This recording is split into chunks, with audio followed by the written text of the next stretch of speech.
On the 10th of March, 1876, a young man in a laboratory in Boston spoke into a device and said something that would be quoted in every history book for the next 150 years. "Mr. Watson, come here. I want to see you." Thomas Watson, his assistant, was in the next room. He heard the words clearly, through a wire, through a device that had never before transmitted a human voice. He ran down the hall. The experiment had worked. Alexander Graham Bell had invented the telephone. Except, 2 hours before Bell filed his patent that morning, another man had walked into the same patent office in Washington with the same idea. His name was Elisha Gray. He was an experienced inventor, well-funded, backed by Western Union, the most powerful communications company in America. His design was different from Bell's in some ways, similar in others. He arrived 2 hours later. 2 hours. And he lost. But that is not even the deepest part of the story, because there was a third man, older than both of them, poorer than both of them, a man who had been working on the problem of transmitting the human voice through a wire for more than 15 years before either Bell or Gray filed a single document. A man who had tried repeatedly to register his invention with the patent office, and who had been stopped each time not by a superior competitor, but by a filing fee he could not afford. His name was Antonio Meucci, and the United States Congress formally acknowledged in the year 2002 that he was the true inventor of the telephone.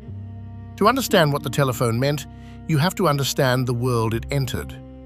By the 1870s, human beings had already achieved something that would have seemed impossible a generation earlier. They had learned to send messages faster than any horse could carry them. The telegraph, invented in the 1830s and 1840s and expanded rapidly through the American Civil War, had wired the continent. By 1866, a transatlantic cable connected Europe and North America. A message that once took weeks to cross an ocean now arrived in minutes. This was extraordinary, and it was also deeply limited.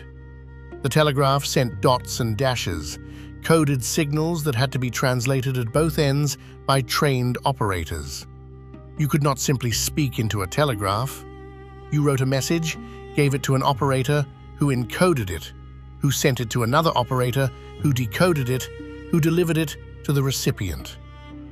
The process was fast by the standards of 1870, but it was not personal. It was not immediate. It was not the sound of a human voice. What people wanted, what engineers and inventors across Europe and America were beginning to think about in the 1860s, was the ability to do with sound what the telegraph had done with dots and dashes. To send not a coded message, but a voice. To speak to someone in another city as if they were in the same room. The idea had a name. People called it the speaking telegraph. The question was not whether it was possible. The question was how. Antonio Meucci was born in Florence in 1808, in a city that still remembered the Renaissance, in a family with no particular wealth and no particular connections. He trained as a mechanical engineer, worked in theater, and in 1835 moved to Havana, Cuba, where he and his wife Esther spent 15 years. In Havana, Meucci worked as a technical director for a theater company. He was resourceful, creative, and fascinated by electricity. He used electrotherapy, mild electrical currents applied to the body, to treat patients, which was a common practice of the era.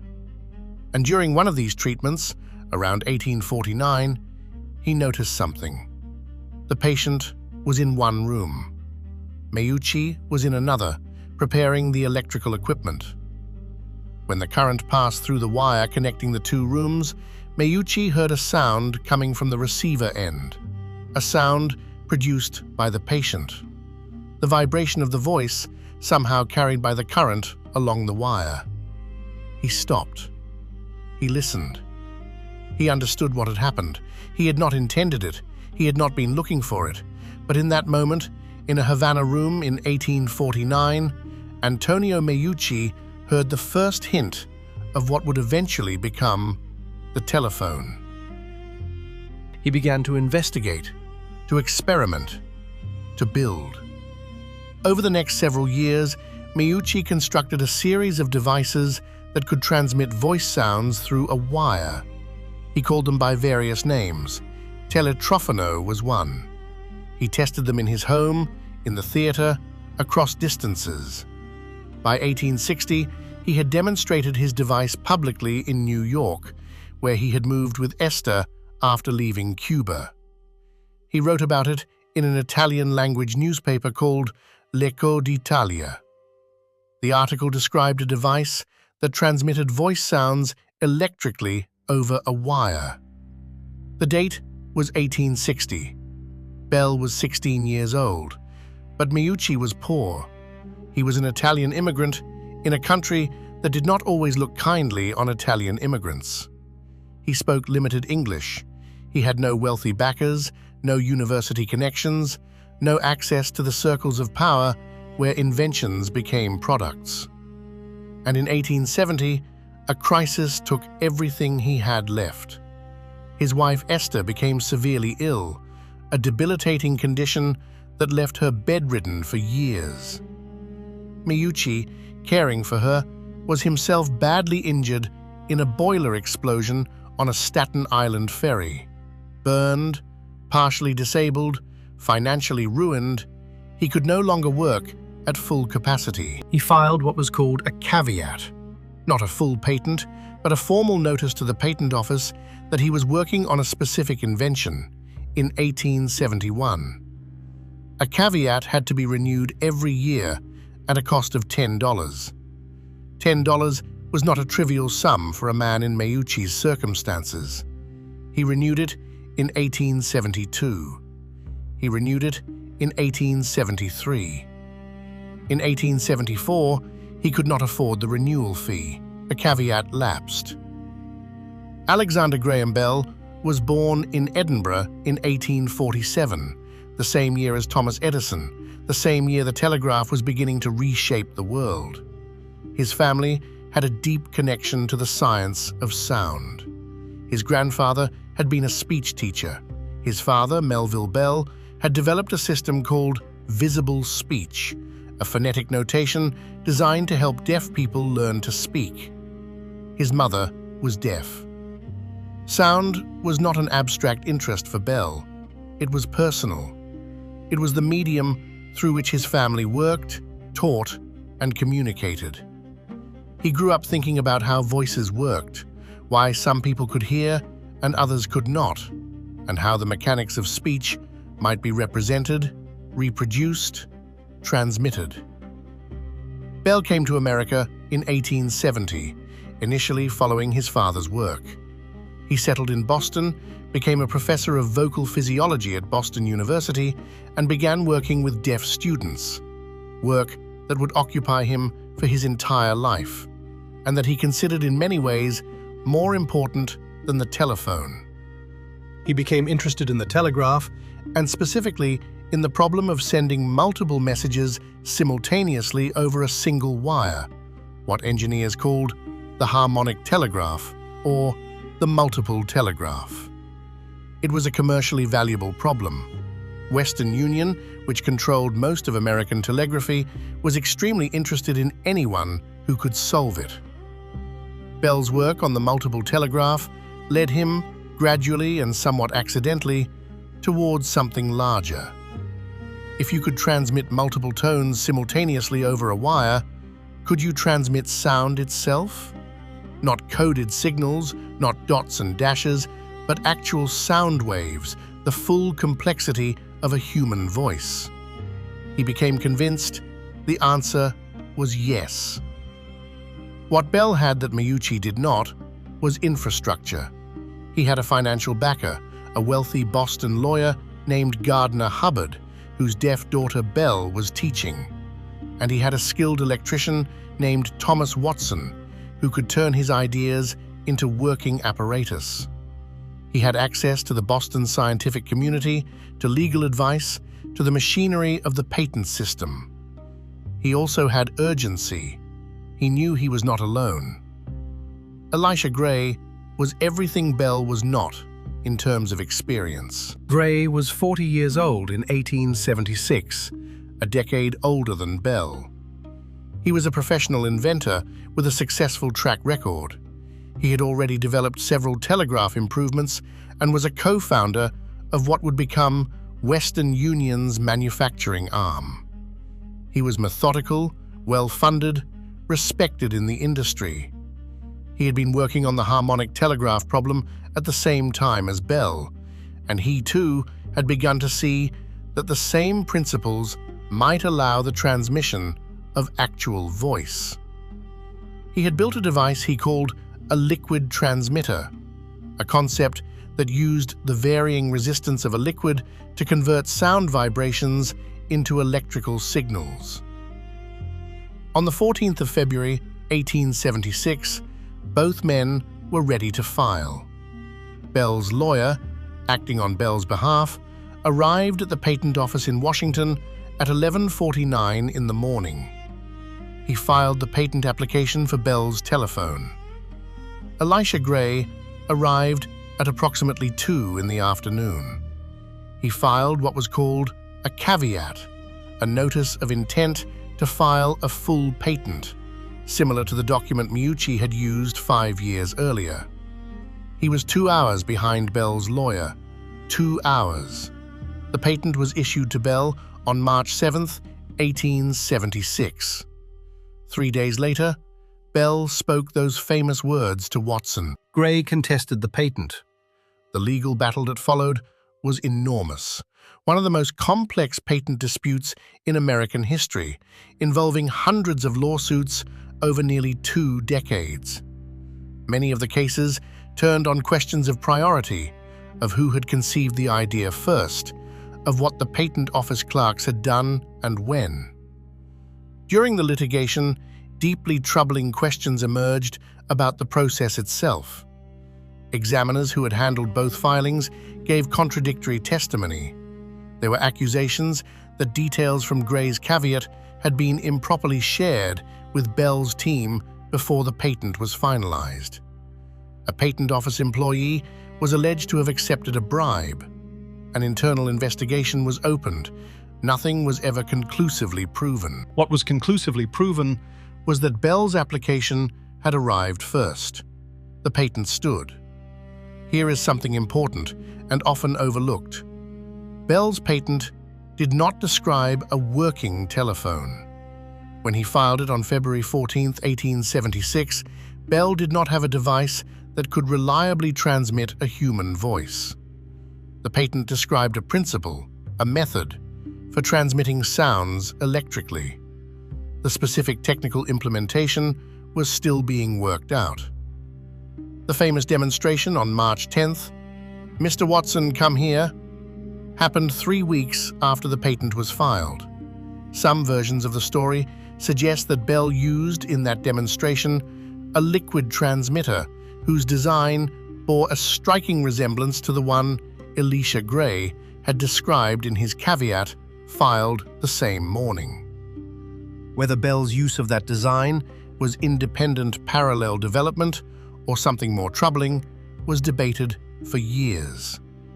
What is not disputed is that Bell moved faster. He filed first. He demonstrated publicly. He built a company.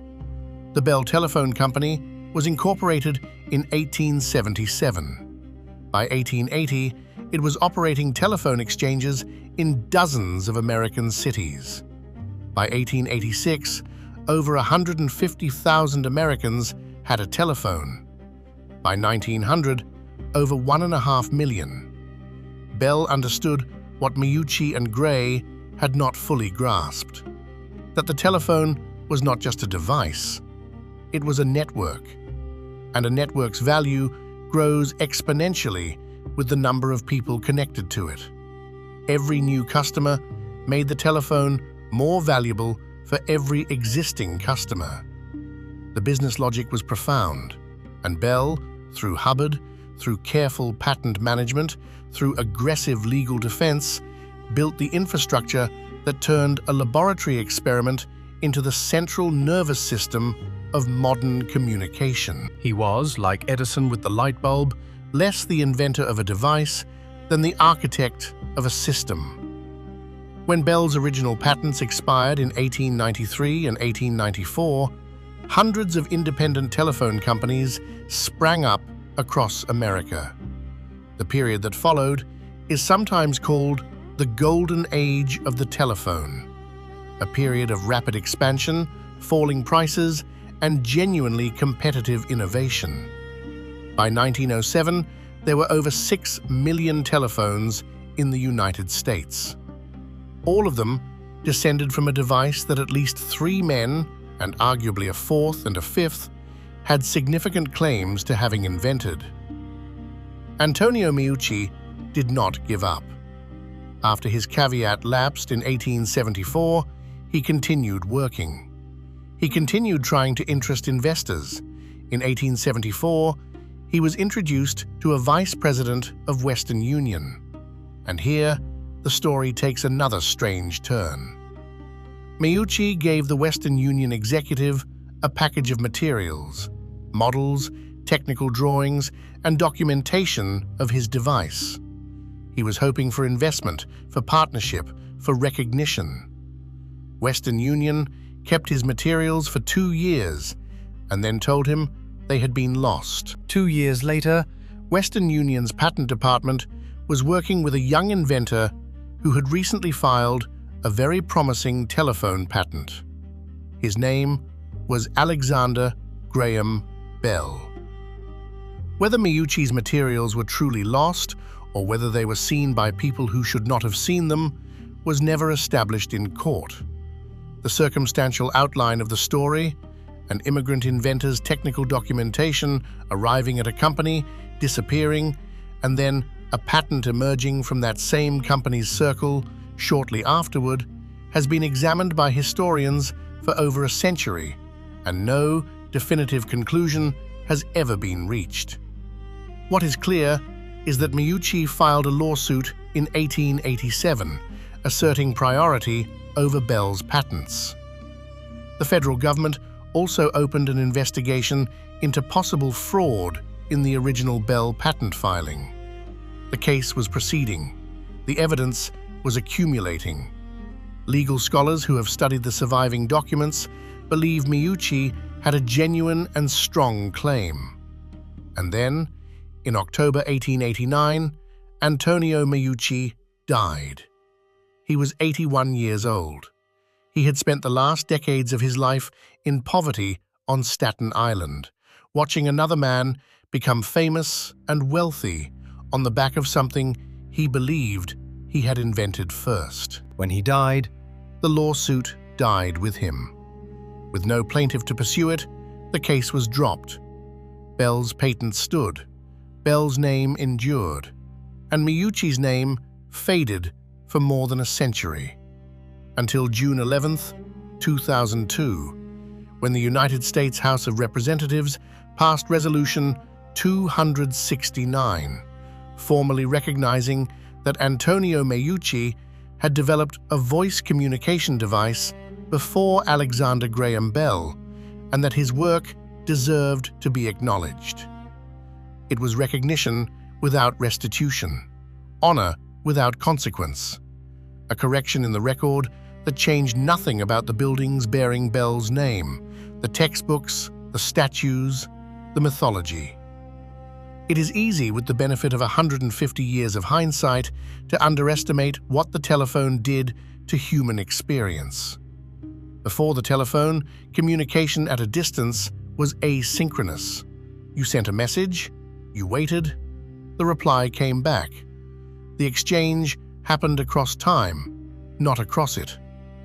Even the telegraph, the fastest communication technology of its era, was a transaction, a request and a response, mediated by operators, structured and formal. The telephone changed the grammar of communication. For the first time in human history, Two people in different places could have a conversation, not exchange messages. A conversation, with interruptions, with tone of voice, with the pause and the breath and the feeling behind the words. A mother could hear her child's voice from 100 miles away. A doctor could consult a colleague in another city in real time. A businessman could negotiate a deal without being in the same room. The social consequences were enormous and not entirely anticipated. Privacy changed. The boundary between public and private communication blurred. The separation between workplace and home began, slowly, to dissolve. The pace of business accelerated in ways that surprised even the people driving the acceleration. And none of this, none of the modern world that descended from the telephone, through radio, through television, through the internet, through the device in your pocket right now, none of it would exist in the form it does without the decision made in a Washington patent office on the morning of February 14th, 1876, to process one filing before another. 2 hours. The entire trajectory of modern communication, the technology that connects every human being on the planet who has access to it, rested at one critical moment on a 2-hour gap. And the man who arrived 2 hours too late became a footnote.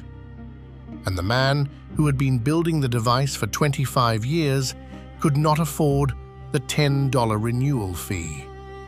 Somewhere, right now, someone is making a phone call. Maybe it is a call on a device that has no wires, no operator, no exchange building. A call that travels as data through the air, through satellites, through fiber optic cables that carry light instead of electricity. It bears almost no physical resemblance to the copper wire and membrane and acid-soaked platinum of Bell's original device. The technology has changed beyond recognition. But the experience, two human voices reaching each other across distance in real time, is exactly what Antonio Meucci imagined in a Havana room in 1849. Exactly what Bell demonstrated to Watson on the 10th of March, 1876. Exactly what the world immediately understood it had been waiting for, even before it knew it wanted it. Bell died in 1922, famous, honored, and genuinely beloved. On the day of his funeral, every telephone in North America was silenced for 1 minute in his honor. The silence traveled coast to coast. Millions of people who had never met him stood for a moment in quiet acknowledgement of what his work had given them. it was an extraordinary tribute. And it is a measure of how completely the telephone had transformed daily life in less than 50 years that such a tribute was even possible. Gray died in 1901, working to the end, having filed over 70 patents in his lifetime. The telephone eluded him by 2 hours and defined him forever. Meucci died with almost nothing, in a world that was already beginning to fill with the sound of voices traveling through wires. Voices carried by a technology he had first glimpsed in a room in Havana, decades before anyone else had thought to look for it.